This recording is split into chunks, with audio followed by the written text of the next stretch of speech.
আরে মিয়া ভাই তোরে কি বডি বানাইছিস বডির কথা বলছিস? হ্যাঁ এটা বডি না, এটা সবাই মিলে রড আছে না, রড রড বয় না বয় মানে বডির কথা বলি তুই।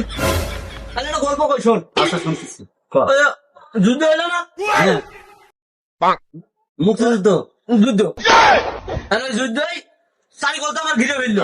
ওরে বাবা ওর আবার 2 কিলোমিটার ধরে লোক লোক আর লোক এ সর্বনাশ তারপরে আসে আর একজন গুলি ধরলে আমার বুকে বাপ, হাতে সোজা করে দিলাম। হুম, ওই যে কলাম এটা তো হাত না রড রড দিয়ে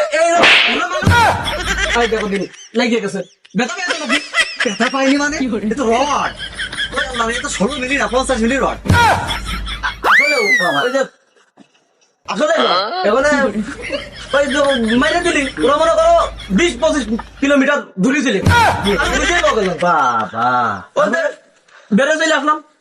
এবার বেড়ে আসার পর দেখি যে 10-12টা ট্যাঙ্ক গাড়ি একভাবে সাজায় আমার দিকে এরকম নিরিখ করা হয়েছে। তারপরে বোম মারবে আর এই যে পা দেখতেছিস না, সে তো পা না, সে তো ভেকুর মাথা সোজা করে দিলাম দিয়ে এইরকম একটা লাথি মেরে দিলাম। এই খেলো ও ভাই মরে গেলে নাকি ও ভাই ওটো ও ভাই bye bye tata goodbye गया